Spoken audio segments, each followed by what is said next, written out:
Hello friends, in this video I am going to teach you what is cell address and cell range in Excel.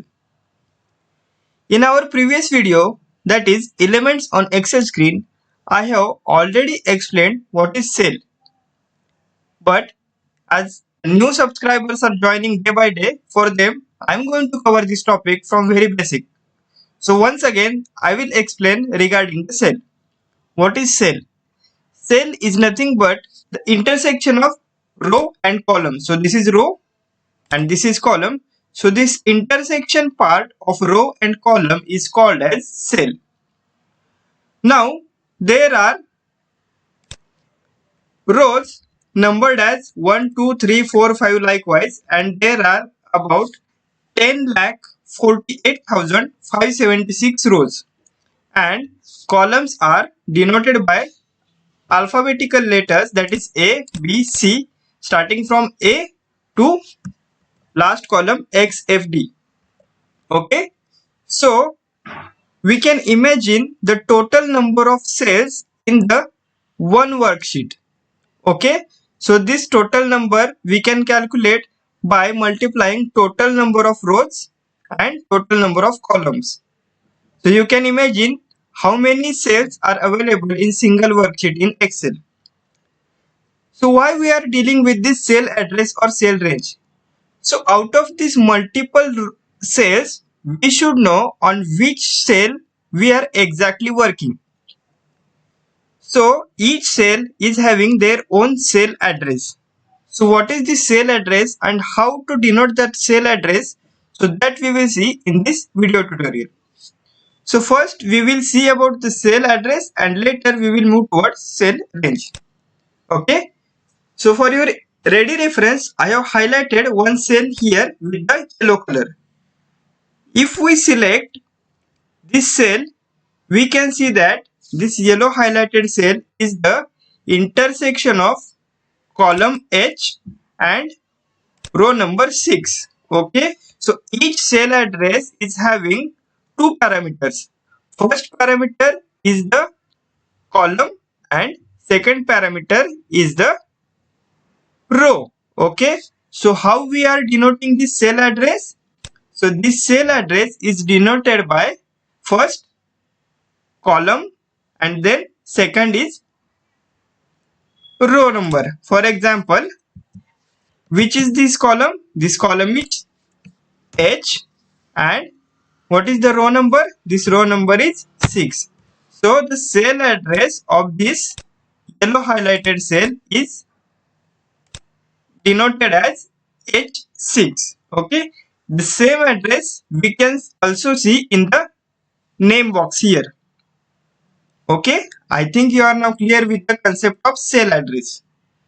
Now the next portion is cell range. What is cell range? In our previous example here we have highlighted only one cell. Okay, but what if we are dealing with the multiple adjacent cells? Okay, so here I have highlighted multiple adjacent cells. Okay, so this bunch of multiple adjacent cells is called as cell range. Okay, now how we are denoting the cell range or cell address of this cell range? Okay, so cell address of this cell range is denoted by the two parameters. So here also we are dealing with the two parameters, cell address of the top cell and cell address of the bottom cell, and these two cell addresses are separated by colon. Okay, now we will see how we can denote this cell address of this cell range. Okay, so what is the cell address of this top cell? Okay, this is column G and this is row 4. Okay, so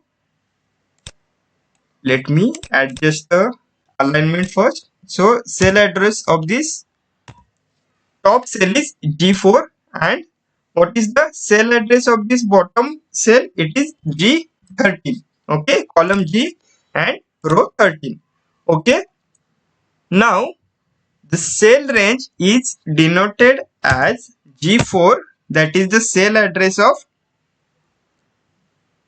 top cell separated by colon and cell address of bottom cell. Okay, so this is how we are denoting the cell range. Okay, now here we have highlighted multiple cells, that is adjacent cells, in only one column. But what if we have structure like this? It means here we have highlighted multiple adjacent cells, but they are highlighted in multiple columns. Okay, now how we can denote the cell address of these multiple cells? Okay, so in this case we have to denote the cell address by referring the cell address of top left corner and cell address of bottom right corner.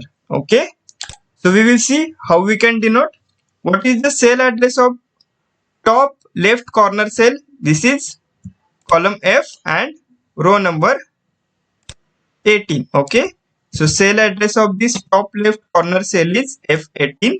Okay, and cell address of bottom right corner is H27. Okay, now we have to separate these two cell addresses with the colon. So what is the cell address of this cell range? It is F18 separated by colon.